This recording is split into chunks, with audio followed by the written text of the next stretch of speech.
Actual గా నేను చేసింది తప్పే సార్, నేను యాక్సెప్ట్ చేస్తాను దానికి. గ్యాంగ్ లో ఫ్రెండ్స్, నేను ఒక అబ్బాయిని లవ్ చేశాను. ఏ అమ్మాయి అయినా ఫస్ట్ అనుకునేది లైక్ ఫ్యూచర్ లో ఫైనాన్షియల్ గా ఉండాలి. కానీ మరి అన్ని బిల్డింగ్స్ ఎందుకమ్మా? అబ్బాయితో వెళ్ళేసి టెంపుల్ లో మ్యారేజ్ చేసుకున్నాను. ఇంటికి వెళ్ళి చూసే వరకు అక్కడ ఏం లేదు, ఒక చిన్న ఇల్లు, ఒక సింగిల్ రూమ్ ఒక ఇల్లు ఉంది. నాకు మొత్తం ట్రాప్ చేశారు అంటే నేను మోసపోయాను, మోసం చేశారు మొత్తానికి. వాళ్ళు మోసం చేయటం కాదండి, మీరు మోసపోయారు. వాళ్ళు చేసిన వాళ్ళు అసలు అనకూడదు. మోసం అని చెప్పి డిసైడ్ చేయవలసింది నువ్వు కాదమ్మా. ఒక మ్యారేజ్ వచ్చింది బెంగళూరులో, సాఫ్ట్వేర్ అబ్బాయి. వాళ్ళు నా దగ్గర నుంచి ప్రామిస్ తీసుకున్నారు సార్, చెప్పొద్దు అని చెప్పేసి. మ్యారేజ్ అయిపోయింది, 1 year 1.5 year బాగానే ఉన్నాం. ఎలా తెలిసిందో నాకు తెలియదు సార్. చెప్పిందా ఏదైతే తెలియకూడదో అది తెలిసింది. నేనేమైనా బక్రా ఇక్కడ? ఈ అమ్మాయి గురించి జాలిపడి ముందుకు రా అంటే కనుక అది పెళ్లి అవదు, అది కాంప్రమైజ్ అవుతుంది. అంటే ప్రతి చోట మీరు సేఫ్ లో ఉన్నారు. నేను మొదటి మగవాడిని కాదు అమ్మాయి జీవితంలో. ఎక్కడున్నారండి? నీకు నేను ఏం చెప్పాను, కాల్ చేయొద్దని చెప్పానా? మనం ఇప్పుడు కోర్టులోనే చూసుకుందాం, మనం ఏదైనా సరే. ఫ్రెండ్స్ దగ్గరనే నేను నిర్వహణ ఇప్పుడు మళ్ళీ మీరు వచ్చి నేను మాట్లాడదలుచుకోలేదు. వీళ్ళందరూ కలిసి నన్ను నా జీవితాన్ని పాడు చేశారు సార్. నాకు తెలియకుండా పెళ్లి చేశారు. ఇప్పుడు నాకు అంటే నా ఫ్రెండ్స్ అంటే సెకండ్ శ్రవణ్ బెడ్రూమ్ లో ఉంటూ ఈ అమ్మాయి ఇంకో బెడ్రూమ్ లోకి వెళ్ళిందండి వేరే అబ్బాయితో. నిజాయితీగా ప్రయాణం చేసి 2 years పాటు ప్రయాణం చేసినటువంటి మీ భార్య గురించి వాడు ఎవడో సర్టిఫికెట్ ఇస్తాడండి? మీ ఒరిజినల్ సర్టిఫికెట్ మీ దగ్గర లేదా? ప్రాబ్లమ్స్ ఏంటి, వాళ్ళ ప్రాణం మీద తీసుకురావద్దని నేను చెప్పలేదు, అంతేగాని ఇతని ప్రాణాల మీకు వచ్చినా పర్లేదా? ఏమన్నా నీకు బుద్ధి ఉందో బుర్ర ఉందో, చదువుకోవటానికి పోయో దేనికి పోయో అందరినీ నట్టేట్టు పుంచావు కదమ్మా. అమ్మాయికి నేను యాక్సెప్ట్ అయితే చేయలేను సార్. నేను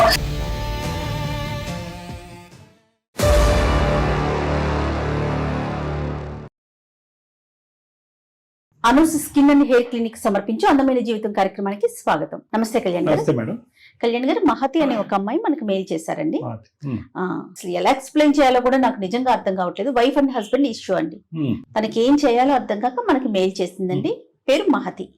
ఒకసారి కాల్ చేయమంటారా? హలో, నమస్తే అండి, మహతి గారా? అవునండి, మీరెవరు? నేను జయానండి, సుమన్ టీవీ అందమైన జీవితం ప్రోగ్రామ్ నుంచి కాల్ చేస్తున్నాను. గుడ్ ఆఫ్టర్నూన్ అండి. నాతో పాటు డాక్టర్ కళ్యాణ్ చక్రవర్తి గారు ఉన్నారు. ఒకసారి మాట్లాడతారా? Good afternoon sir. భార్య భర్తలు విడిపోయే పరిస్థితి వరకు వచ్చిందని మేడం అన్నారు కాబట్టి కొద్దిగా స్పీడ్ లో కాల్ చేసాం మేము. అవును సార్, చెప్పమ్మా. యాక్చువల్ గా నేను చేసింది తప్పే సార్, నేను యాక్సెప్ట్ చేస్తాను దానికి. తప్పు అలా చేసినందుకు నేను ఇప్పుడు చాలా రిగ్రెట్ ఫీల్ అవుతున్నాను. ఆ బాధలో నుంచి నేను బయటికి రావడానికి నాకు అసలు అవ్వట్లేదు. లైక్ నా లైఫ్ ఇలా అయిపోయింది అని చెప్పేసి. హైదరాబాద్ సార్ మాది. సో నేను ఇక్కడ కోచింగ్ తీసుకుంటా ఉన్నాను సార్. ఏం కోచింగ్ తీసుకుంటున్నారు?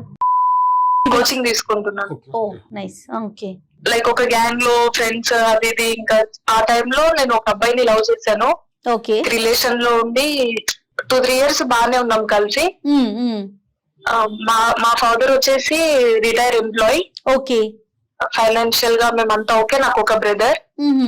అబ్బాయి నాకు మొత్తం ట్రాప్ చేశారు. అంటే మనం ఆ టైంలో మనం వెళ్ళి అక్కడ ఏం చూడలేము కదా, లైక్ వీళ్ళకి ఇది ఉంది ఇది లేదు అని చెప్పేసి. ఫైనాన్షియల్ గా మొత్తం మాకు ల్యాండ్స్ ఉన్నాయి, ఓన్ హౌసెస్ ఉన్నాయి, బిల్డింగ్స్ ఉన్నాయి, పొలం ఉంది అని చెప్పేసి ఇలా ట్రాప్ చేశారు మ్యామ్. ఏ అమ్మాయి అయినా ఫస్ట్ అనుకునేది లైక్ ఫ్యూచర్ లో ఫైనాన్షియల్ గా స్టేబుల్ గా ఉండాలి, ఫ్యూచర్ మంచిగా ఉండాలి అనే కదా చూస్తాం. అనుకుంటది కానీ మరి అన్ని బిల్డింగ్స్ ఎందుకమ్మా? మీరు చూడలేదు కదమ్మా, మీరు చూసారా బిల్డింగ్స్? అవి చూసి అని కాదు సార్, కాకపోతే ఫైనాన్షియల్ గా స్టేబుల్ ఉండాలి, ఫ్యూచర్ బాగుండాలి అని ఆ థాట్ లో నేను అలా ఆలోచించాను సార్. ఓకే ఓకే ఓకే బానే ఉంది. లైక్ ఇద్దరికి జాబ్ రాలేదు, సరే ఏదైనా బిజినెస్ పెట్టి అయినా ఫార్వర్డ్ అవ్వచ్చు అన్న కాన్సెప్ట్, ఆ మైండ్ సెట్ లో నేను ఉన్నాను. అతను కూడా మీతో పాటు కోచింగ్ లో ఉన్నాడండి? కోచింగ్ లో ఉన్నాను. తన మైండ్ లో ఉన్నది మా సైడ్ నుంచి తీయాలి అని చెప్పేసి, లైక్ డాడీ రిటైర్ ఎంప్లాయీ మెల్లిగా అని చెప్పేసి. సో అప్పుడు నాకు 24 years ఫ్రెండ్స్ హెల్ప్ తో మేము మా ఇంట్లో చెప్పాను నేను ఇట్లా చేసుకుంటా అంటే. ఇంట్లో ఒప్పుకోలేదు. ఇంట్లో ఒప్పుకోవడంతో నేను అబ్బాయితో వెళ్ళేసి టెంపుల్ లో మ్యారేజ్ చేసుకున్నాను.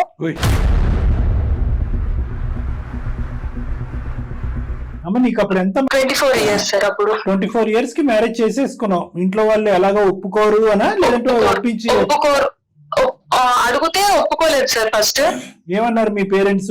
వాళ్ళు నచ్చలేదు, మేము మంచి సంబంధం తీసుకొస్తాం, మేము ఇంత చదివించింది నీ ఇష్టంగా నువ్వు చేసుకోవడమా, వద్దు మేము చేపిస్తాం ఆగు అని చెప్పేసి చెప్పినా, నేను లేదు అబ్బాయి కావాలి, నేను అబ్బాయి తిరిగాను. మీరు పట్టుపట్టారు కానీ అది ఒప్పుకోకపోవటం వల్ల మీరు వెళ్ళి ఎక్కడ చేసుకున్నారా? టెంపుల్ లో చేసుకున్నాం సార్. ఓకే, అబ్బాయి సైడ్ వాళ్ళు ఒప్పుకున్నారా ఒప్పుకోలేదు ఆ పేరెంట్స్? అంటే మా పేరెంట్స్ ఎప్పటికైనా ఒప్పుకుంటారు, నేను ఒక్కడినే కొడుకుని కదా, వాళ్ళు వద్దన్నారు, ఒప్పుకుంటారు అని చెప్పేసి ఒప్పించారు సార్. సో ఓకే అని చెప్పేసి చేసుకున్నాను. ఒక 15-20 days కలిసి ఉన్నాం. వన్ ఫ్రైడే వాళ్ళ ఊరికి వెళ్దాం అని చెప్పేసి వెళ్ళాం మేము. అక్కడ వాళ్ళ ఇంటికి వెళ్ళి చూసే వరకు అక్కడ ఏం లేదు, ఒక చిన్న ఇల్లు, ఒక సింగిల్ రూమ్ ది ఒక ఇల్లు ఉంది. సో కథ మొత్తం రివర్స్ అయింది. మొత్తం రివర్స్. బిల్డింగ్స్ ఏం లేవు? ఏం లేవు సార్, ఒక చిన్న బిల్డింగ్ లేదేమోనమ్మా. ఒక చిన్న పల్లెటూరు లాగా వాళ్ళది ఒక రూమ్ ఉంది, సింగిల్ రూమ్. వాళ్ళ మదర్ ఒక్కరే ఉంటారు. షాప్స్ అన్నారు, ఏం లేవు సార్. వాళ్ళ మదర్ కూడా కౌలకు తీసుకొని అక్కడ పని చేస్తుంది. నాకు చెప్పిన మ్యాటర్ ఏంటంటే వాళ్ళ డాడీ ఎంప్లాయీ అంతా చెప్పారు, వాళ్ళ డాడీ కూడా లేరు. అదేలేండి, అవన్నీ అబద్ధాలు అన్న బూతులు అంట. సరే, పొలం పనికి అని చెప్పేసి వెళ్ళారు వీళ్ళు. ఇంటి పక్కన వాళ్ళు అట్లా వాళ్ళు వచ్చి అప్పుడు చెప్తున్నారు, వీళ్ళకి ఏం లేదు, నువ్వు చూడడానికి ఇట్లా చదువుకున్న అమ్మాయి, నువ్వు ఇట్లా ఎట్లా నమ్మేసి వచ్చావని వాళ్ళు చెప్తే, అప్పుడు నేను కొంచెం రియలైజ్ అయ్యి నా తప్పు అయింది అని చెప్పేసి నేను మా పేరెంట్స్ కి కాల్ చేసి చెప్పాను, ఇలా ఇలా నేను మోసపోయాను, నా తప్పు అయింది, మీరేం చేసినా నేను యాక్సెప్ట్ చేస్తాను, నేను ఇక్కడ ఉండలేను అని చెప్పేసి చెప్తే మా డాడీ వాళ్ళు తీసుకెళ్లారు నన్ను వచ్చి. నేను డైరెక్ట్ ఏం వెళ్ళిపోలేదు. ఆ అబ్బాయి వచ్చాక నేను అడిగాను, నన్ను ఇంత మోసం చేసినావు, నేను ఎట్లా ఉండాలి, నువ్వు ఇప్పుడే ఇంత అబద్ధాలు ఆడుతున్నావు అంటే నా ఫ్యూచర్ ఏంది అని అడిగితే, అవును మాకేం లేదు, నేను చేసుకున్నా, మీ డాడీకి ఉంది, నువ్వు ఆస్తి తీసుకురా, మనం హ్యాపీగానే ఉంటాం, నాకైతే ఇంతే ఉంది, ఉంటే ఉండు లేకపోతే వెళ్ళు అన్నట్టు మాట్లాడాడు. ఈ slowly trying to depend on you for financial reasons, అంతే కదా? అవును, డైరెక్ట్ చెప్తున్నారు, అవును ఆడింది అబద్ధం, మీ ఫాదర్ రిటైర్ అయ్యారు, ఫైనాన్షియల్ గా మీకు ఓకే ఉంది, నువ్వు కట్నం తీసుకొస్తే మనం దాని వల్ల ఏమన్నా బిజినెస్ పెట్టి మనం గ్రో అవుదాం అన్నట్టు మాట్లాడుతున్నాం. సో అప్పనంగా మహతి దొరికింది అనుకున్నాడు చక్కగా. అవును మేడం, మోసం చేశారు మొత్తానికి. సో వాళ్ళు మోసం చేయటం కాదండి, మీరు మోసపోయారు. మీరు అమాయకత్వం, వాళ్ళు చేసిన వాళ్ళు అసలు అనకూడదు. అది నేను చేసిన తప్పు మ్యామ్, నేను అది యాక్సెప్ట్ చేస్తాను. ఇంకా పేరెంట్స్ కి కాల్ చేసి నేను వచ్చేసాను, నా తప్పు అయింది, తెలియక చేశాను నేను, అది నా తప్పు అని చెప్పేసి వాళ్ళకి సారీ చెప్పేసి అయిపోయింది. మా పేరెంట్స్ కూడా అబ్బాయికి కాల్ చేసి వార్న్ చేసేసి వదిలేశారు ఇంకా అక్కడికి. డాడీకి హెల్త్ ఇష్యూస్ బాగాలేకపోవడం వల్ల ఇంకా నాకు మళ్ళీ ప్రపోజల్స్, మ్యారేజ్ ప్రపోజల్స్ అవి వస్తా ఉన్నాయి. వీళ్ళు చూస్తా ఉన్నారు మ్యారేజెస్, ఇంకా చేసుకోవాలి, ఒక ఆడపిల్ల ఇన్ని రోజులు ఇంట్లో కూర్చోవద్దు, ఇంకా ఉండొద్దు, జనాలు ఏదేదో అంటారు అని చెప్పేసి ఇంకా మళ్ళీ మ్యారేజెస్ చూస్తా ఉన్నారు వీళ్ళు. అమ్మా ఇప్పుడు అబ్బాయి తర్వాత నువ్వు కట్ చేసుకుని ఇక్కడికి వచ్చేసిన తర్వాత మీ పేరెంట్స్ పెద్ద రియాక్ట్ అవ్వలేదమ్మా ఈ సబ్జెక్ట్ మీద? అబ్బాయి తప్పు చేశారు కాబట్టి అతన్ని వార్న్ చేశారు సార్. వార్న్ చేశారు, అక్కడి నుంచి విత్డ్రా అయిపోయాడా, ఇంకా అతనితో కనెక్షన్ లేదు? కొంచెం ఫస్ట్ భయపెట్టించారు, తర్వాత క్లియర్ గా వార్న్ చేసి వాళ్ళ పేరెంట్స్ కి అట్లా చెప్పడంతో ఇంకా రాలేదు. లైక్ అతని మిస్టేక్ ఉంది కాబట్టి మరి ఇంకా రాలేదు, ఏం నాకు కాంటాక్ట్ అవ్వలేదు, ఇంకా అప్పటి నుంచి ఏం కాంటాక్ట్ లో లేదు సార్. తర్వాత మరి మీ స్టడీస్ ఏం చేశారండి? స్టడీస్ ఏం పోలేదు మ్యామ్, ఇంకా ఇంట్లో ఉన్న మ్యాచెస్ వస్తా ఉన్నాయి మ్యామ్. ఫస్ట్ ఒక మ్యాచ్ వచ్చింది, ఇంకా పెళ్లి చూపులో నేను చెప్పేశాను అబ్బాయితో, నాకు పాస్ట్ ఇలా ఉంది, సో అండ్ సో మీకు ఓకే అయితేనే చేసుకోండి అని చెప్పేసి చెప్పాను. వాళ్ళు వద్దని చెప్పేసి వెళ్ళిపోయారు. వద్దన్నారండి? వద్దని చెప్పేసి వెళ్ళిపోయారు. ఏమో ఈ అంశం ఎలాగ తెలుస్తుంది అనే ఉద్దేశంతో ఈ అమ్మాయి 10% చెప్తుందేమో, ఇంకా 90% ఉందేమో అన్నట్టే ఆలోచనతో ఉంటారు. కాబట్టి marriage is once A life time affair కాబట్టి ఎవరు రిస్క్ తీసుకోవడానికి ఇష్టపడరు. అలా ఎంతమందికి చెప్పావమ్మా? 3 members వచ్చినా నేను జెన్యూన్ గా, లైక్ నా పాస్ట్ మిస్టేక్ ఉంది కాబట్టి నేను జెన్యూన్ గా చెప్పి, నా పాస్ట్ ఇలా ఉంది, మీకు ఓకే అయితే ఫ్యూచర్ ఓకే, ఎందుకంటే నేను ఆల్రెడీ ఒక స్టెప్ రాంగ్ తీసుకున్నాను, సో నెక్స్ట్ స్టెప్ మళ్ళీ సఫర్ అవ్వాలనుకోవట్లేదు కాబట్టి నేను చెప్పేస్తా ఉన్నాను. వాళ్ళందరూ వద్దు అని చెప్పేసి వెళ్ళిపోయారు. ఓకే. మా డాడీ అడిగారు ఎందుకు ఇట్లా క్యాన్సిల్ అవుతున్నాయి, ఏంది రీజన్ అని చెప్పేసి అడిగితే నేను చెప్పాను, డాడీ నేను ఇట్లా చెప్తున్నా, ఇట్లా పాస్ట్ ఉంది అని అంటే, ఇంకా మా డాడీ మమ్మీ వచ్చి ప్రామిస్ చెప్పేసుకొని ఫస్ట్ కొంచెం అరిచి, అట్లా చెప్తే ఎలా, ఇంకా ఫ్యూచర్ అవ్వాలి, ఎవరేమో కరెక్ట్ ఉండరు, అయిపోయింది, ఇంకా అది పాస్ట్ అందరికి ఇట్లా చెప్తా ఉంటే కరెక్ట్ కాదు అని చెప్పేసి వాళ్ళు నా దగ్గర నుంచి ప్రామిస్ తీసుకున్నారు సార్, చెప్పొద్దు అని చెప్పేసి. Okay okay, couple of questions అమ్మా. మీ ఇద్దరి యొక్క ప్రేమ గానీ, మీ ఇద్దరు పెళ్లి చేసుకోవటం ఇలాంటివన్నీ కూడా మీ కామన్ ఫ్రెండ్స్ గానీ ఎవరికైనా పబ్లిక్ కి తెలుసా? తెలుసు సార్, లైక్ నా పాస్ట్ ఉంది, మా ఫ్రెండ్స్ హెల్ప్ తోనే నేను వెళ్ళి టెంపుల్ లో మ్యారేజ్ చేసుకున్నాను. ఫోటోస్, వీడియోస్ ఇవన్నీ ఉన్నాయండి? ఆ ఫొటోస్ అవి ఉన్నాయి మ్యామ్. మీ పేరెంట్స్ ఇచ్చినటువంటి వార్నింగ్ తో అంత ఈజీగా కట్ అయిపోతాడని నేనైతే అనుకోలేదమ్మా. మరి నువ్వే చెప్పాలి, అంత ఈజీగా కట్ ఆఫ్ అయిపోయాడా లేదంటే టెంపరీగా సైలెంట్ అయిపోయి బ్యాక్గ్రౌండ్ లో నుంచి అంతా చూసి వచ్చిందల్లా చెడగొట్టేటటువంటి పనిలో ఉన్నాడా అనేది మనం ఎందుకంటే ఎలా అయిపోతాడు మేడం? పిఎస్సి మీద ఎఫర్ట్ పెట్టాడో లేదో తెలియదు కానీ నిన్ను పటాయించడంలో, నిన్ను బొట్టులో వేయటంలో చాలా సూపర్ 110 కాన్ఫిడెన్స్ తో ఊరు పట్టుకెళ్ళాడు 15-20 రోజుల తర్వాత. నార్మల్ గా ఎవరిని ఏమని చెప్తారు, ఖచ్చితంగా బలపడి బంధం బలపడి నువ్వేదో కన్సీవ్ అయిపోయి ఇంకా లైఫ్ లాంగ్ కమిట్ అయిపోయేంత వరకు ఒక దూరంగా ఉంచి తర్వాత ఎక్స్పోజ్ చేస్తారు రియాలిటీకి. ఆ పిక్చర్ ఓవర్ కాన్ఫిడెన్స్ తో ఏం చేశాడంటే నిన్ను అక్కడికి ఏకంగా పట్టుకెళ్ళిపోయాడు. నువ్వు అతను ఏమనుకున్నాడంటే ఇంకెక్కడ పోతుందిలే, అమ్మ నాన్న అందరినీ వదులుకున్న ఆయన కథలే వచ్చింది కుక్కతోకలాగా ఎక్కడ పోతుందిలే అన్నట్టుగా అతను అనుకున్నాడు. అతనికి ఒక దెబ్బ తగిలింది, గాయమైంది. పేరెంట్స్ ఎంత వార్నింగ్ ఇచ్చినా కూడా అతనికి ఉంటుందమ్మా మానసికంగా. ఇప్పటికీ నేను యాక్సెప్ట్ చేశాను, లైక్ ఓకే ఫైనాన్షియల్ కాదు, అబ్బాయి బాగుంటే ఓకే ఉందాం అన్నట్టే నేను ఉన్నాను సార్. కానీ ఎప్పుడైతే అతను ఉంటే ఉండు పోతే పోలే నా దగ్గర నుంచి ఫైనాన్షియల్ గా ఎక్స్పెక్ట్ చేస్తున్నారు అని తెలిస్తే అప్పుడు రియలైజ్ అయ్యి నేను ఇంకా పేరెంట్స్ కి చెప్పేసాను. చెప్పకుండా చేసుకున్న సంబంధం ఏదైనా ఉందమ్మా మీరు? ఒక మ్యారేజ్ వచ్చింది బెంగళూరులో, సాఫ్ట్వేర్ అబ్బాయి. కానీ అబ్బాయి చాలా మంచోడు సార్. మెయిన్ ఏంటంటే అబ్బాయికి ఇట్లా అమ్మాయికి ఇట్లా ఉంది ఇవన్నీ ఏం నచ్చవు. సో నేను ఇటు అబ్బాయికి నేను చెప్పలేను, ఇటు సైడ్ పేరెంట్స్ ప్రామిస్ బ్రేక్ చేయలేను. నచ్చవు, ఏం నచ్చవు, అదేం లేవు. పాస్ట్ లోపల ఒక గిల్ట్ ఉంది, అతన్ని నేను మోసం చేయలేను. అదేలేండి, బికాస్ అతను ఈజీగా అర్థమైపోతుంది అతని మైండ్ సెట్ ఏంది ఇది అని చెప్పేసి అంత ఓపెన్ గా నాకు చెప్తా ఉన్నారు. అతను దాచిపెట్టలేరు అని చెప్పి ఓపెన్ గా చెప్తే కనుక వచ్చినటువంటి మంచి జెన్యున్ గా ఉన్న అబ్బాయి వెళ్ళిపోతాడేమో అని భయం. ఇంతకు ముందు వెళ్ళిపోతారని భయం కాదు సార్, మెయిన్ గా నేను పేరెంట్స్ కి ఇచ్చిన ప్రామిస్ పేరెంట్స్ చెప్పొద్దు అని చెప్పేసి. పేరెంట్స్ కి ఇచ్చిన ప్రామిస్ వల్ల ఇంకో సంబంధం పాడవుతే ఇంక రావు మనకి అనే ఉద్దేశంతో అలా. ఓకే, గాట్ ఇట్ అమ్మా. అవును సార్. సో ఇటు పేరెంట్స్ ది నేను ప్రామిస్ బ్రేక్ చేయలేను. ఇంకా వాళ్ళు ఇంకా డిప్రెషన్ లోకి వెళ్ళిపోతున్నారు, అందరు ఇలానే వెళ్ళిపోతున్నారు ఇట్లా చెప్పేస్తుంది అని. మ్యారేజ్ అయిపోయింది 1 year 1.5 year బాగానే ఉన్నాం.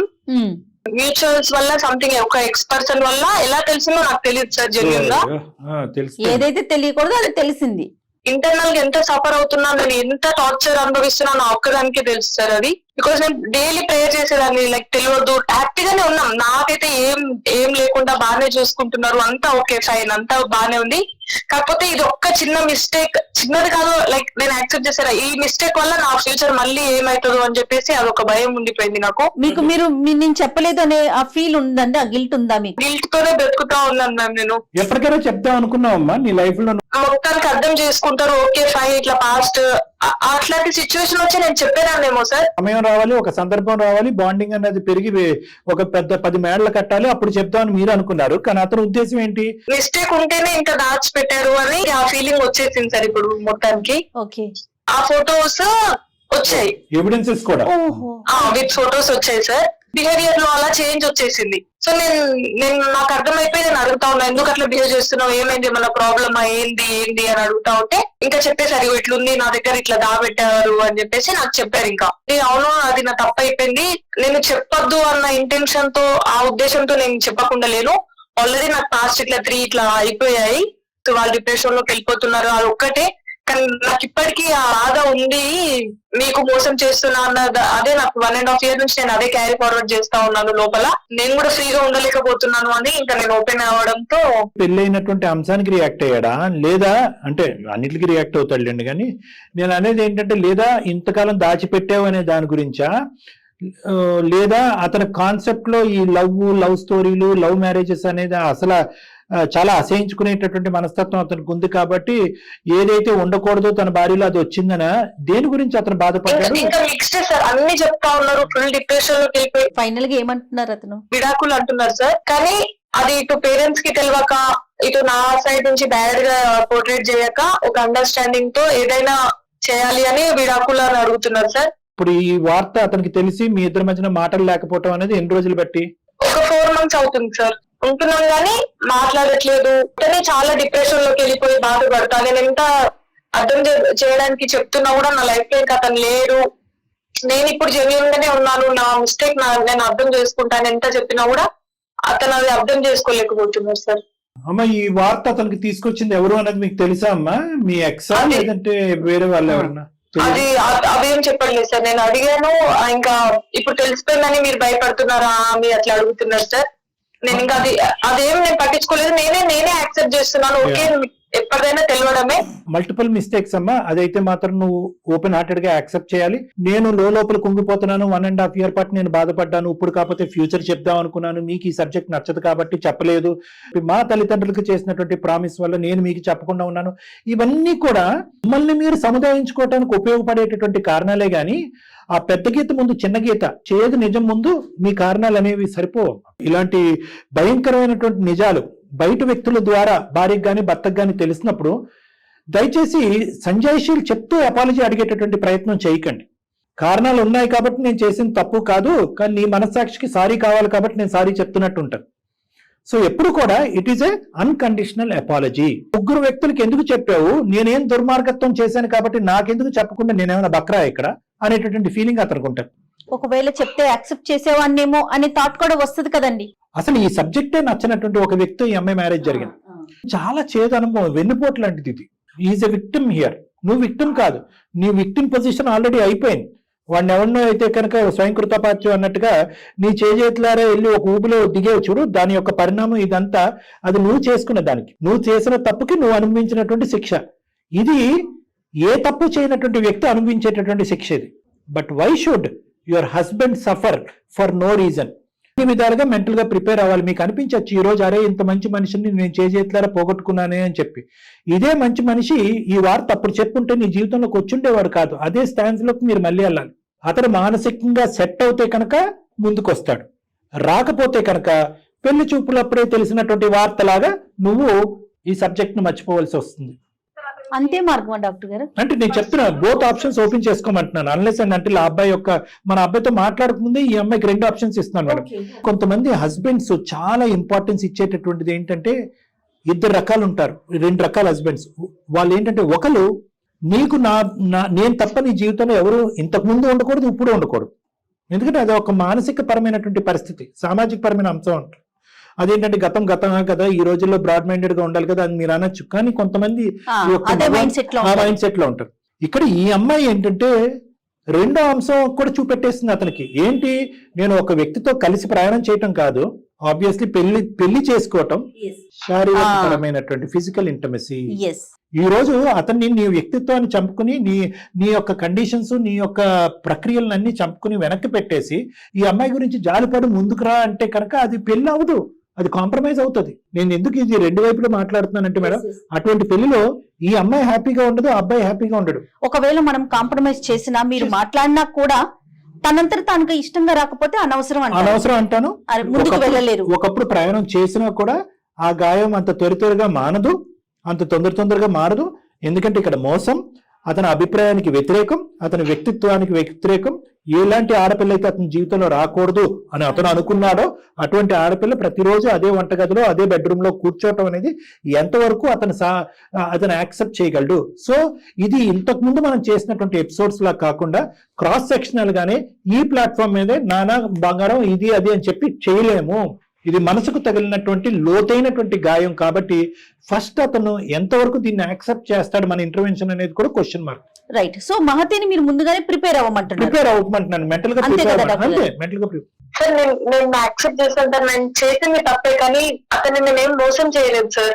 పేరెంట్స్ నా పీకల వరకు ఇంకా కట్టి పెట్టేసి చేసుకోవాలి అంటేనే నేను ఆ స్టెప్ తీసుకున్నాను సార్. అంతేగాని అతన్ని మోసం చేయాలి ఆ ఇంటెన్షన్ తో అసలు కాదు సార్. ఎక్కడికక్కడ మీరు సేఫ్, మీరు పెళ్లి చేసుకోవాలనుకున్నారు, ఇంట్లో వాళ్ళు ఒప్పుకోకపోయినా పెళ్లి చేసేసుకున్నారు.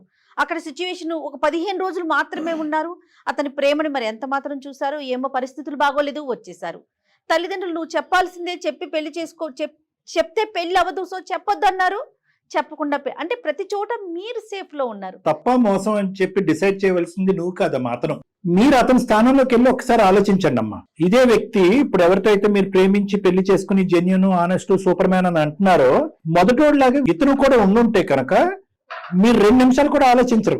తగిన శాస్త్రే జరిగింది, చెల్లికి చెల్లి అయింది అని చెప్పి మీరు వాకౌట్ అయ్యి ఉండేవారు. You are unable to understand the person and his pain even till this point of time. ఒక్కసారి నా తప్పుని యాక్సెప్ట్ చేసి, అతనికి కూడా ఒక మనసు ఉన్నటువంటి మనిషి, ఒక వ్యక్తిత్వం ఉన్న మనిషి, ఆ వ్యక్తిత్వం ఒక విధంగా తయారు చేయబడింది. చాలా ఎథికల్ గా, మోరల్ గా తల్లిదండ్రుల యొక్క పెంపకం, అతని యొక్క నమ్మకం, కష్టజీవి, మిమ్మల్ని ఇంట్లో పెట్టుకుని పోషించి చాలా చాలా ఉన్నాయి అతనికి. అటువంటి వ్యక్తిత్వాన్ని కాంప్రమైజ్ అవ్వు అనేటటువంటి విధంగా మనం మాట్లాడకూడదు. Leave the option to him. ఇలాగే జరగాలి అనే బొమ్మ గీయద్దు, మీ మనసులో మీకు ఎలా అనిపిస్తే కనుక అలా ఆలోచించండి అని ఓపెన్ డోర్స్ ఉంటాయి. మీరు ఎలా అంటున్నారు, ఏమండి తప్పు అయిపోయిందండి, చిన్న నేరం కదండి, తీసేయండి, పక్కన పెట్టేసేయండి, మా అమ్మ అండి, మా నాన్న అండి, ఇవన్నీ చెప్తున్నారు. ఇవన్నీ చెప్తే కనుక అది వర్కౌట్ అవ్వదు. You have to respect his emotion, you have to respect his pain. So అతనికి కొద్దిగా ఓపెన్నెస్ కావాలి ఈ అంశం మీద డెసిషన్ తీసుకోవటానికి. అలా ఓపెన్నెస్ ఇస్తే విడాకులు ఇచ్చేస్తాడేమో అండి అంటే కనుక వెల్, ఎవరు దేన్ని ఆపగలం? This is a marriage, this is a commitment, this is a physical intimacy between you both are lived like a wife and husband. మీరిద్దరు భార్యాభర్తల్లో కొన్ని రోజులు ఉన్నాయి. అతను ఏమనుకుంటాడు, ఈ రోజు అతనికి ఫోన్ చేస్తే ఏమో 10 రోజులు ఉంటే ఏంటి, 15 రోజులు ఉంటాయి భార్యాభర్తల్లాగా. I'm not our first man in our life. నేను మొదటి మగవాడిని కాదు అమ్మాయి జీవితంలో. చాలా అది ఒక మగాడికి. ఎనీవే మీరు అంటున్నారు కాబట్టి ఒకసారి ట్రై చేద్దాం. అతని పేరేంటమ్మా? శ్రావణ్ సార్. శ్రావణ్ గారు, ఓకే. సార్ ఒక్కసారి నేను చేసిన తప్పుకి యాక్సెప్ట్ చేసి ఒక్కసారి అతను నా లైఫ్ లో కావాలి సార్. అయితే ఒక్కసారి మీ సైడ్ నుంచి హెల్ప్ ఉంటుందని నేను మీ వరకు కాంటాక్ట్ అయ్యాను సార్. ఒక్కసారి నా మిస్టేక్ యాక్సెప్ట్ చేస్తే నేను అతను ఒక దేవుడు లాగా చూసుకుంటాను మ్యామ్. ఇంకా ఇక్కడ నుంచి ఏం మిస్టేక్స్ లేకుండా. అమ్మా అతను దేవుడు కాదు, నువ్వు పూజారి కాదు. మా ఎఫర్ట్ మేము పెడతాం అమ్మా. మేమేమి పెట్టకుండా ఫోన్ పెట్టేస్తాం అనట్లేదు. But we're mentally preparing you that the ball is in his court. బంత్ అతని కోర్టులో ఉంది. ఇక్కడ మీ మీద కోపం ఉంటే కనుక మీ తల్లిదండ్రుల మీద డబుల్ కోపం ఉంటుంది, మొత్తం మీ కుటుంబం మీద విపరీతమైన కోపం ఉంటుంది, మొత్తానికి మీ వంశం మీదే అతనికి ఒక బాధ ఉంటుంది. సో నేను అనేది ఏంటంటే, మంచోడు మంచోడు మంచోడు మంచోడు మంచోడు అనేటటువంటి నీ మాట ఈరోజు ఆ మంచోడిని చెడ్డోడికి చేస్తుందమ్మా. ఆ చెడ్డోడితో నువ్వు ప్రయాణం చేయాలి. ఈరోజు మీరిద్దరు కలిసి ప్రయాణం చేసే 60-70 సంవత్సరాలు వాట్ ఎవర్ ఇట్ ఈస్, ఒక చెడ్డ వ్యక్తితో ప్రయాణం చేయాలి. నీకు ఆ మనసులో ఉండేటటువంటి బాధ తగ్గాలి, ఆ మనిషి ఒక మంచితనం మళ్ళీ తిరిగి రావాలి, నీ పాత జ్ఞాపకాలు మళ్ళీ ఈ మనిషితో పాటు గుర్తుకు రావాలి. It is transformed. అతని ఒపీనియన్, అతని ఇంప్రెషన్ నీ మీద, నీ కుటుంబ సభ్యుల మీద అది మారిపోయింది. నువ్వేమనుకుంటున్నావు? అతను యాక్సెప్ట్ చేయాలి ఈ పెళ్లిని. యాక్సెప్ట్ చేస్తూ అటు మొహం ఇటు మొహం పెట్టుకుని కాదు కదా, మళ్ళీ ఇది వరకులాగే మీ బాండింగ్ కావాలని నువ్వు అనుకుంటున్నావు కదా. అలా ఉంటుందని నువ్వు గ్యారంటీ ఇస్తావు, నేను గ్యారంటీ ఇస్తానా? అటువంటి వాతావరణంలో నువ్వు 10 రోజులు కూడా ఉండలేవు. చాలా ఆర్టిఫిషియల్ గా ఉంటుంది ఆ ప్రేమ, ఆ బాండింగ్. అప్పుడు తర్వాత నువ్వే మాకు ఫోన్ చేసి అంటావు, సార్ ఈ ఆర్టిఫిషియల్ బాండింగ్ లో నేను ఉండలేకపోతున్నాను. ఆ క్వాలిటీ ఆఫ్ బాండ్ ఎలా ఉంటుందో కూడా గమనంలో పెట్టుకోండి మీరు. ఓకే, మాట్లాడదాం. డెఫినెట్ గా మాట్లాడతారండి డాక్టర్ గారు, మాట్లాడను అనట్లా. బట్ మీరు ప్రిపేర్డ్ గా ఉండండి దేనికైనా కూడా. సరే ఒక్కసారి కనెక్ట్ చేస్తారా అతనికి? మరి మీరు కొంచెం మాట్లాడాక చెప్పండి. ఇట్లా అందమైన జీవితము డాక్టర్ కళ్యాణ్ చక్రవర్తి గారు నేను ఉన్నానన్న ఒక మాట చెప్పండి అండి. Okay okay right. The person you are speaking with has put your call on. Hello, ఎక్కడున్నారండి? నీకు నేను ఏం చెప్పాను? కాల్ చేయొద్దని చెప్పానా?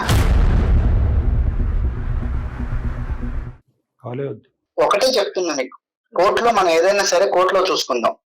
నాకు ప్రతిసారి కాల్ చేసి నన్ను ఇబ్బంది పెట్టవద్దు. నాకు ఇంకోసారి కాల్ చేయొద్దు దయచేసి. సొల్యూషన్ ఏంటండి? సొల్యూషన్ ఏముంది? ఏం లేదు. మనం ఇప్పుడు కోర్టులోనే చూసుకుందాం మనం ఏదైనా సరే.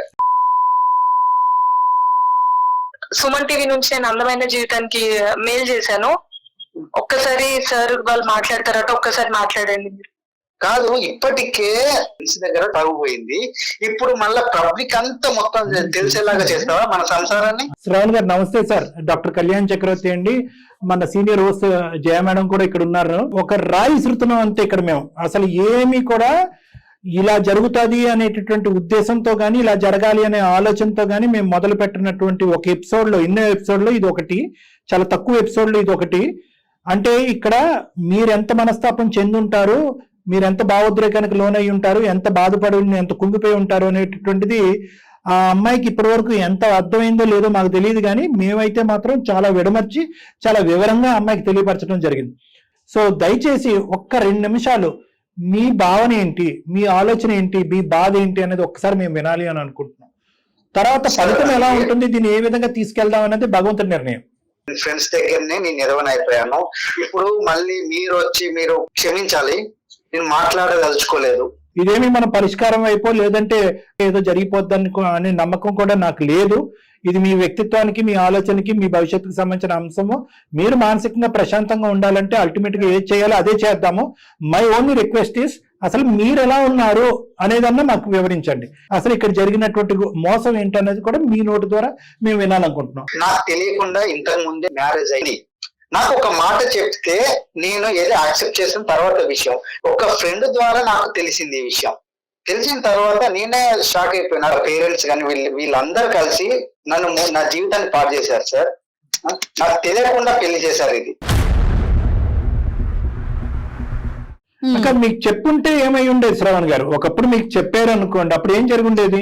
సార్ నేను యాక్సెప్ట్ చేసేవాడిని కాదు కదా సార్. ఓకే, సార్ ఒక్క నిమిషం సార్, ఎలా యాక్సెప్ట్ చేస్తారు సార్? పిల్లని అమ్మాయిని ఎవరు చేసుకుంటారు సార్? అట్లా అనొద్దులే శ్రవణ్ గారు, కొంతమంది ఇష్టపడి ముందుకు వచ్చే వాళ్ళు ఉంటారు. పోనీ జరిగిందేదో జరిగిపోయింది అని యాక్సెప్ట్ చేసే వాళ్ళు కూడా ఉంటారు కదా, అట్లా అనమాకండి. ఎవరు చేసుకుంటారు అనొద్దు ప్లీజ్. నేను కాదు, నేను చేసుకోను సార్. వర్జన్ ఎవరు చేసుకుంటారనే దానికి జయమేడం చెప్తున్నారు. ఏమో అమ్మాయి జెన్యున్ గా ముందుకు వచ్చింది. ఆల్రెడీ సఫర్ అయినటువంటి మోసపోయినటువంటి ఒక ఆడపిల్లకి ఎంతమంది ఆడపిల్లలు ఇలా ముందుకు వచ్చి వాళ్ళ గతం గురించి చెప్తారు. ఈ అమ్మాయి జెన్యున్ గా చెప్పిందంటే కనుక ఈ అమ్మాయి సిన్సియర్ గా మోసపోయింది అనమాట. ఇంతకు ముందు పాస్ట్ అట్లీస్ట్ ఈ అమ్మాయికి భవిష్యత్తుని ఇద్దాము అనే ఆనెస్టీ నచ్చి వచ్చే వాళ్ళు ఉంటారు. నాకైతే నాకు డైరెక్ట్ చెప్పలేదు సార్. నాకు వేరే వాళ్ళ వల్ల నాకు తెలిసింది. నేను ఎలా యాక్సెప్ట్ చేస్తారు సార్? ఇప్పుడు నాకు అందరూ నా ఫ్రెండ్స్ అందరూ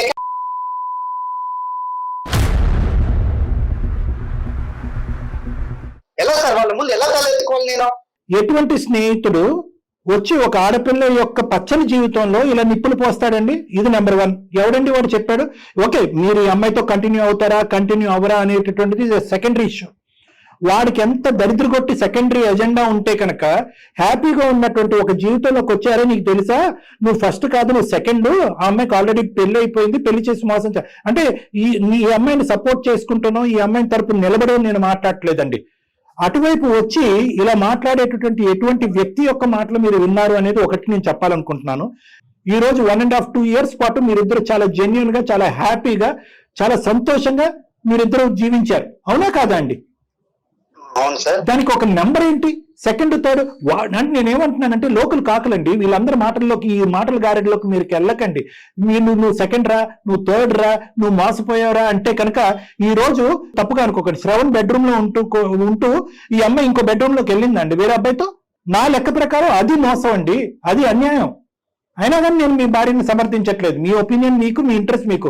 కానీ ఎక్కడైతే కనుక ఇక్కడ నా అభిప్రాయం ఇదండి, నా మానసిక పరిస్థితి ఇదండి, నా ఆలోచన ఇదండి అనేటటువంటి మాట అనకుండా వాడు ఎలా అంటున్నాడండి, వీడేమో సెకండ్ అన్నాడండి, వాడు వచ్చి ఈ అమ్మాయి క్యారెక్టర్ గురించి చెప్పాడని చెప్పి, అంటే మీరు ప్రయాణం చేసి నిజాయితీగా ప్రయాణం చేసి 2 years పాటు ప్రయాణం చేసినటువంటి మీ భార్య గురించి వాడు ఎవడో సర్టిఫికెట్ ఇస్తాడండి?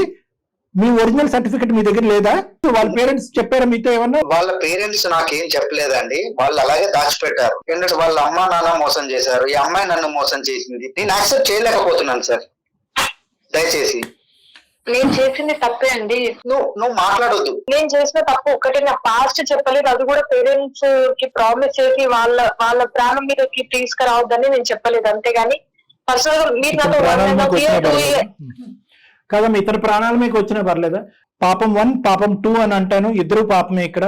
ఎందుకు అంటే కనుక ఒక 2 నిమిషాలు ఓపిక పట్టండి. ఆమెను సమర్థిస్తూ, ఆమెను సపోర్ట్ చేస్తూ నేను మాట్లాడట్లేదు. లేదు శ్రవణ్ గారు, ఒక్క నిమిషం. ఈ అమ్మాయి మోసపోయింది వాస్తవానికి. మీ ఎదురింటి ఆంటీ, పక్కింటి అంకుల్ గురించి చెప్పట్లేదు, మీ భార్య గురించి చెప్తున్నాను. చాలా అమాయకంగా ఒక మనిషి ఒక మాటల గారిలో పడి మోసపోయింది. వాడు వినండి, ఇంకా పిచ్చి పని చేసి ఒక వ్యక్తిని పెళ్లి చేసుకుని, ఆ వ్యక్తిని పెళ్లి చేసుకున్న తర్వాత ఆ ఊరు వెళ్ళి, ఆ ప్రాంతం చూసి వెళ్ళి, వీళ్ళ యొక్క అసలు సిసలు రంగులు తెలిసేటప్పటికి కాంప్రమైజ్ అక్కడ ఉండకుండా తను బాదుకుంటూ వెనక్కి తిరిగి వచ్చేసి వాళ్ళ తల్లిదండ్రులకు క్షమాపణ అడిగింది. అక్కడితో ఆగలేదు.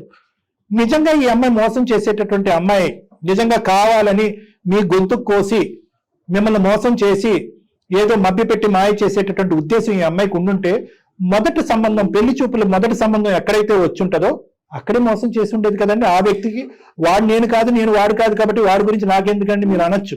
నిజంగా నేను చెప్తున్నాను, ఈ అమ్మాయి ఓపిక పట్టింది. తన నిజాయితీ తనం అనేది చూపెట్టుకోవాలనేటటువంటి ప్రయత్నం తను చేసింది. ఒక సంబంధం పోయింది, అరే బాబు నాకు ఆల్రెడీ మ్యారేజ్ అయింది, నీకు ఇష్టమైతే రా, లేదంటే లేదన్నది. వాడు దండం పెట్టి వాడు వెళ్ళిపోయాడు. రెండో వాడు వచ్చాడు, వాడు దండం పెట్టి వెళ్ళిపోయాడు. మూడో వచ్చాడు, దండం వెళ్ళిపోయాడు. ఒక ఆడపిల్ల అప్పటికే ఒక మోసం, శ్రవణ్ గారు, ఒక ఆడపిల్ల ఆల్రెడీ దుమ్మెత్తి పోస్తుంది సమాజం. నీ బుర్ర ఉందా లేదా? ఒక చిన్నపాటి ప్రయాణం, ఒక ట్రైనింగ్ ట్యూషన్ సెంటర్ లో ఒక అబ్బాయి శుభ్రంగా వెళ్ళి చదువుకోకుండా నువ్వు ఒక అబ్బాయితో ప్రేమాయణం నడిపిస్తూ ఆ అబ్బాయితో పారిపోయి గుళ్ళో పెళ్లి చేసుకుని ఆ ఊరు వెళ్ళిన తర్వాత బాబు వీడు కరెక్ట్ కాదని చెప్పి చేతులు దులుపుకుని వెనక్కి వచ్చేసావు. నువ్వు ఇంత పాపం పనులు చేసావు, ఇంత ఘోరం పనులు చేసావు, కుటుంబాన్ని నడిబజారు నేసావు అని చెప్పి ఇలా నానా మాటలు అంటూ కొల్లబడుస్తూ ఉంటే కనుక ఇంకో పక్క నుంచి వచ్చినటువంటి సంబంధాలన్నీ కూడా ఈ అమ్మాయి నిజాలు చెప్పి వెనక్కు తోసేస్తూ ఉంటే కనుక ఆ అమ్మాయి మీద ఎంత ఒత్తిడి ఉంటదండి. ఇప్పటికీ నేను అమ్మాయి సమర్థించట్లే, కానీ ఆ అమ్మాయి ఆ రోజు ఎటువంటి పరిస్థితుల్లో ముగ్గురికి నిజాలు చెప్పి నాలుగో వ్యక్తికి చెప్పకుండా దాచివేసింది అనేటటువంటి అంశాన్ని ఒక్కసారి మిమ్మల్ని స్మరించుకోమంటున్నాను, ఒక్కసారి ఆలోచించుకోమంటున్నాను. అంటే three times she went against the family. 3 సార్లు ఏ అమ్మ నాన్న మీరిద్దరు నోరు మూసుకోండి, ఇతనితో పాటు నేను జీవితంతో కొనసాగించాలి, నా జీవితం కొనసాగించాలి, నిజాలు ఈ రోజు నిగ్గు తేల్చాలి, ఇప్పుడు చెప్పకపోతే కనుక నేను కప్పిపుచ్చేటటువంటి ప్రయాణం చేస్తే కనుక రేపొద్దున నా భర్తకు తెలిస్తే కనుక నేను మోసం చేసుకుంటాను, మిమ్మల్ని మోసం చేసిన వాళ్ళని అవుతాను, అమాయకంగా వచ్చేటటువంటి అబ్బాయిని మోసం చేసి ఉంటాడని చెప్పి పోరాడిందండి. 3 సార్లు పోరాడిందండి అమ్మాయి. 3 వ్యక్తులకు చెప్పిందండి, 3 వ్యక్తులు కూడా వెనక్కి వెళ్ళిపోయారండి. కానీ ఇంకా ఒత్తిడి తాళలేకపోయింది ఆ అమ్మాయి. ఇంకా ఒత్తిడి తట్టుకోలేక నేను గంగలో దుంకుతాను, నేను ఇక్కడ దుంకుతానని తల్లిదండ్రులు భయపెట్టి ఇచ్చేసేటప్పటికి ఇంకా తప్పనటువంటి పరిస్థితుల్లో ఆ అమ్మాయి ఒప్పుకుంది. అంటే మీ దగ్గర దాచిపెట్టింది. ఇప్పుడు నన్ను ఎడవం చేసింది కదా సార్, ఇప్పుడు నేనే అదే తప్పు చేశాను అనుకోండి, మీరు ఒప్పుకుంటారా?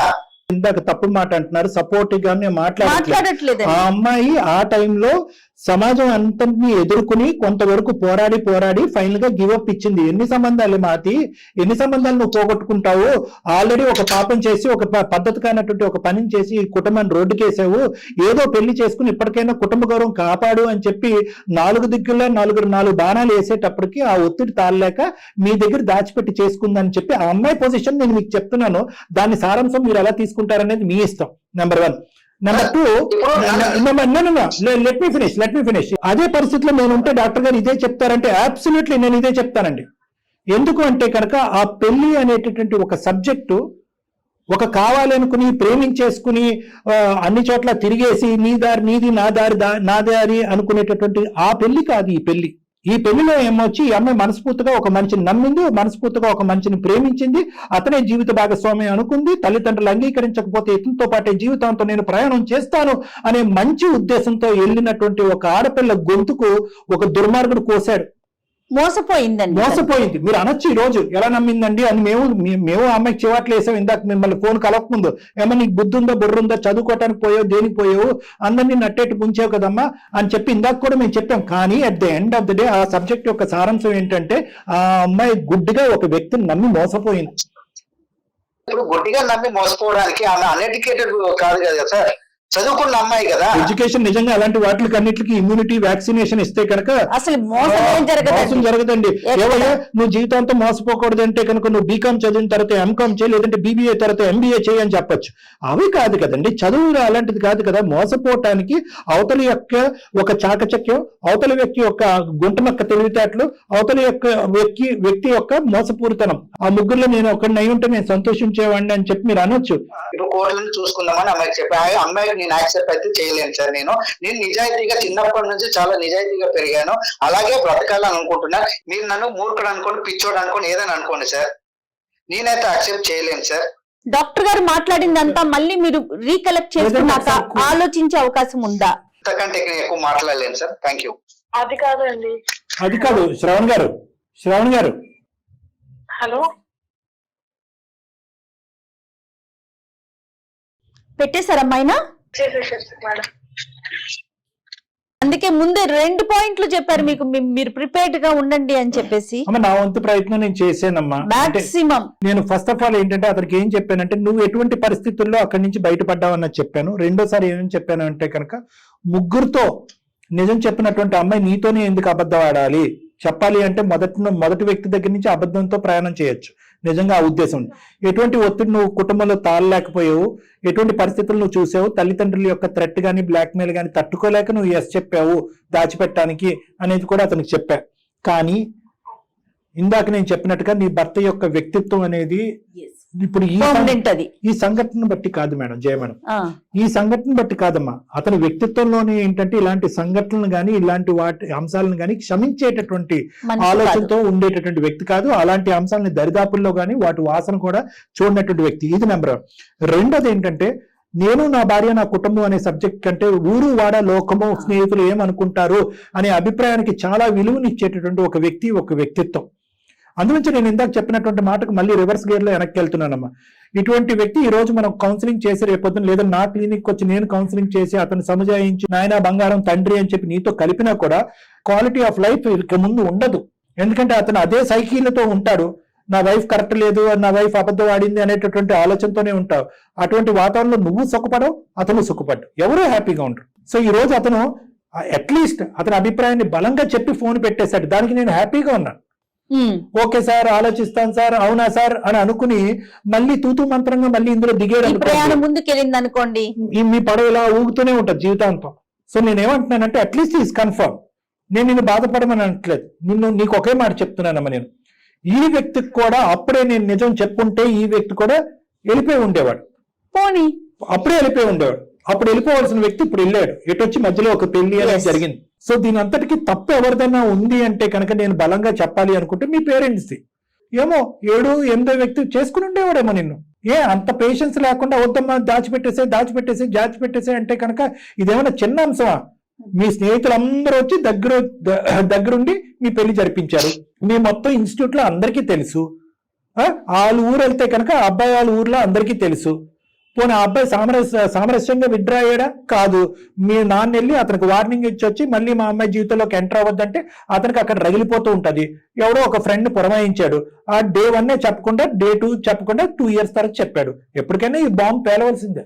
సో ఇక్కడ కొన్ని తప్పిదాలు అయితే జరిగినాయమ్మా. ఏదన్నా అన్ని కూడా మన మంచిగా జరుగుతున్నాయని అనుకోవాలి. సార్ ఇప్పుడు రెండో బిడి నా జీవితం నాశనం అయింది నాదే సార్. థ్యాంక్ యూ, మీరు ఇక్కడి వరకు తీసుకొచ్చి నాకు హెల్ప్ చేసినందుకు. అమ్మా నువ్వు ఏడవకపోతే కనుక నేను ఆశ్చర్యపడి ఉండేవాడిని. నువ్వు ఏడుస్తున్నావు, నువ్వు బాధపడుతున్నావు. ఎందుకంటే కనుక ఒక చక్కటి ప్రయాణం నడిచింది. మొదటి నుంచి ఇది హింసతోనో అనుమానంతోనో బాధతోనో భయంతోనో ఉండుంటే కనుక ఈ రోజులో నీ కళ్ళల్లోంచి ఒక కన్నీటి బొట్టు కూడా వచ్చి ఉండేది కాదు. నీకు దండారా బాబా అని విత్డ్రా అయిపోయావు. ఒక మంచి వ్యక్తితో ఉండేటటువంటి ప్రయాణం కాబట్టి ఈ బాధ నీకనే ఉంటదమ్మా. కానీ at the end of the day ఆ 2 years పాటు జరిగినటువంటి మధుర స్మృతులే నీ స్మృతులు. ఎందుకంటే ఇప్పుడు అతనికి ఈ ఆలోచనతో వెనక్కి వచ్చాడు అనుకో నీ జీవితంలో, అదే ఒరిజినల్ శ్రవణం వస్తాడని నమ్మకం నాకు లేదు. అదే ఇందాక నుంచి నేను పదే చెప్తున్నాను. ఏదన్నా నీ మంచికే జరిగిందని నువ్వు ఆలోచించుకోవాలి. మీ పెద్దలతో మాట్లాడాలి, నువ్వు ఇలా జరిగిందని చెప్పాలి. ఇప్పుడు ఈ పొజిషన్ లో మాత్రం నిన్నెవరు నిందించి నిలదీసే ప్రయత్నం చేయరు. అన్యాయం అయ్యేమని మాకు అనిపిస్తుందమ్మా. కానీ ఇక్కడ ఇంకో దారి అయితే లేదు. అది నువ్వు అర్థం చేసుకోవాలి. చదువు అనేటటువంటి దాని మీద ఫోకస్ చేస్తూ అనవసరంగా నీ ట్రాక్ తప్పిందో మళ్ళీ ఆ పాత చదువు అనే ట్రాక్ లోకి నువ్వు వెళ్ళాలి. నీ యొక్క గోల్స్ ఏవైతే ఉన్నాయో అవి అచీవ్ చేసుకునేటటువంటి ప్రయత్నం చేయమ్మా. అమ్మా మహతి, నేను ఏదైనా న్యాయం జరుగుతుందని చెప్పేసి ఇక్కడికి వచ్చాను. ఇక్కడితో దీనికి పులి స్టాప్ పెట్టండి. చట్టరీత్యా ఫస్ట్ కేసు అండ్ ఇప్పుడు చేసుకున్న పెళ్లికి సంబంధించి ఏం చేయాలో అది చేయండి. చట్టరీత్యా చేయమ్మా. అది కాదు మ్యామ్, చెప్పమ్మా. అతనితో నేను ఉండాలనుకుంటున్నాను మ్యామ్. అవునమ్మా, కరెక్ట్. నువ్వు ఉండాలనుకుంటున్నావు అని చెప్పి మంచి ఉద్దేశంతోనే చేసావు. ఇక్కడ ఇప్పటికీ కూడా నువ్వు ఉన్నటువంటి పొజిషన్ లో నీకు అన్యాయం జరిగిందని అనుకుంటున్నావు. కానీ ఇది నీకు అన్యాయం కాదమ్మా. నీకు అన్యాయం జరిగింది అనుకుంటే అతనికి న్యాయం జరిగింది అని అనుకోవాలి. ఎందుకంటే అతని మనస్సాక్షిని నమ్ముకుంటూ ముందుకు వచ్చినటువంటి వ్యక్తి ఇప్పటికీ కూడా తన వ్యక్తిత్వం తన మనస్సాక్షి మీద నిలబడి ముందుకెళ్తున్నాడు కాబట్టి అతనికి న్యాయం జరిగింది. ఒకప్పుడు బలవంతంగా ఆ అమ్మాయి చేసింది ఇంతే అని చెప్పి అతని మీద రుద్ది నీ ప్రయాణం ముందు జరుగుంటే కనుక నీకు న్యాయం జరిగినట్టుగా నీకు అనిపించవచ్చు. కానీ అది వాస్తవానికి కరెక్ట్ కాదమ్మా. అప్పుడు కూడా నీకు అన్యాయం జరిగినట్టే. ఎందుకంటే కనుక అసలు శిశులైనటువంటి ఒరిజినల్ శ్రవణ్ రాడు. అదే విధంగా బలవంతంగా మనం ఇందులోకి లాగాం కాబట్టి శ్రవణ్ కూడా అన్యాయం ఫీల్ అవుతాడు. అప్పుడు ఇద్దరికి అన్యాయం చేసిన వాళ్ళం అవుతాం. మాక్సిమం కన్విన్స్ చేశారు డాక్టర్ గారు, కానీ అతని వైపు 1 point కూడా లేదండి. ఓకేమా, బలవంతం చేయకూడదు మనం ఇలాంటి విషయాలు. ఓకేనా, ఆల్ ద బెస్ట్. మీరు మీ ఎగ్జామ్స్ మీ స్టడీస్ ని కంటిన్యూ చేయండి. కాస్త గ్యాప్ తీసుకోండి. మీ లైఫ్ ని నచ్చిన వాళ్ళే వస్తారు మీ దగ్గరికి. ఓకేనమ్మా, ఏడవద్దమ్మా, ఏడవద్దు. బీ స్ట్రాంగ్ అండి. గుడ్ లక్ నాన్న, ఆల్ ద బెస్ట్ అమ్మా. Good luck. Okay sir, thank you. Okay. వీలైతే రేపైనా ఇంకొకసారి మాట్లాడతాను, మాట్లాడదాం. నేను మాట్లాడతాను, మీరు కూడా ఒకసారి మాట్లాడి ఎందుకంటే తన లెక్క ప్రకారం Yes, yes, కాస్త ధైర్యం ఇన్కన్క్లూజివ్ గా అనిపిస్తుంది తనకి. ప్లస్ ఏంటంటే తను ఒక న్యాయాన్ని ఊహించుకుని ఆల్రెడీ ఇందులో అడుగు పెట్టింది. దానికి నేను ప్రిపేర్ చేశాను. అమ్మాయి ఇటువంటి అంశాల్లో 2 తలుపులు తీసి ఉంచాలి, అది అతని వ్యక్తిత్వం ఆలోచన సంబంధించిందని ముందే ప్రిపేర్ చేశాను. అయినా కానీ బహుశా తనకి ఏంటంటే ఈ ప్రయాణం కొనసాగాలనే బలమైన ఉద్దేశంతో అమ్మాయి వచ్చింది. ఎందుకంటే ఎంత కాదనుకున్నా సెకండ్ మ్యారేజ్ ఇది అమ్మాయికి. అందరికి మెసేజ్ మేడం, యువతరాన్ని అందరికీ కూడా ఒక మెసేజ్, దయచేసి ఆలోచించండి. ప్రేమ అనేటటువంటి సబ్జెక్ట్ లో భవిష్యత్తు గురించి ఆలోచన లేకుండా, పరిణామాల గురించి ఆలోచించలేకుండా గుడ్డిగా వెళ్ళిపెట్టేటువంటి చాలా మంది యువతి యువకులు. దానికి చదువుతో సంబంధం లేదు. ఇందాక అతను అన్నాడు చదువుకున్న అమ్మాయి కదండి, ఆ మాత్రం ఆలోచించలేదంటే చదువుకి సంబంధం లేదు. అది ఒక మత్తు, ఒక మాయ, ఒక తెలియనటువంటి ఒక గుడ్డి ప్రపంచం. అందులో కొట్టుకుపోయినప్పుడు తల్లిదండ్రులు ఏమంటున్నారు, వాళ్ళ బాధలు ఏంటని ఆలోచించినటువంటి ఎంతో మంది యువతి యువకులు ఇటువంటి చిక్కుముడి సమస్యలు ఇరుక్కుపోయి మళ్ళీ వెనదిరిగి జీవితం ఆగమ్య గోచరం అయిపోద్ది. ఇప్పుడు సింపుల్ లాజిక్ అండి, ఒకే పాయింట్ తో నేను క్లోజ్ చేస్తున్నాను. ఈ రోజు మహతి యొక్క తప్పు అక్కడ మొదలైంది. అక్కడి నుంచి మొదలయ్యి ఫస్ట్ ఇష్యూతో మొదలయ్యి అక్కడి నుంచి చూడండి అంచెలంచెలుగా ఆఖరికి ఇక్కడికి వచ్చి పడింది ఆ అమ్మాయికి. ఇప్పుడు ఎటు పోవాలో తెలియనటువంటి దిక్కుతోచని పరిస్థితి. ఖచ్చితంగా నేనైతే మనస్ఫూర్తిగా ఒక ప్రయత్నం అయితే మనం చేశాం మేడం. కానీ కొన్ని సందర్భాల్లో కొన్ని వ్యక్తిత్వాలకి, కొన్ని ఆలోచన శైలికి మనం గౌరవం ఇవ్వాల్సినటువంటి అవసరం ఉంటుంది. కేవలం బలవంతంగా వాళ్ళ మీద రుద్దేసి బలవంతంగా ఉంచేటటువంటి ప్రయత్నం చేసే వేదిక అందమైన జీవితం కాదు అనేది నాది జయ మేడం యొక్క నమ్మకం. కాబట్టి మాతితో మేము మాట్లాడతాం, ఆ అమ్మాయిని కన్సల్ట్ చేస్తాం, కౌన్సిల్ చేస్తాం, రియాలిటీని ఎక్స్ప్లెయిన్ చేస్తాం. అవసరం ఉంటే కనుక వాళ్ళ పేరెంట్స్ ని కూడా ఒకసారి పిలిపించి వాళ్ళని కూడా సముదాయిస్తూ ఈ అమ్మాయికి ఒక మెంటల్ సపోర్ట్ ఇవ్వాలని వాళ్ళని కోరుకుంటాం. కానీ చాలా బాధ అనిపిస్తుంది, కలపలేకపోయాము అయ్యో అన్ని. ఆ బాధ మాత్రం అనిపిస్తుంది ఈ ఎపిసోడ్ కి నాకైతే. మనం ఒకటి అనుకుంటే దైవం ఇంకొకటి అనుకుంటుందంట. ఏదైనా అందరు మంచిగా అనుకుందాం. అంతేనండి. రైట్ డాక్టర్ గారు, నమస్తే.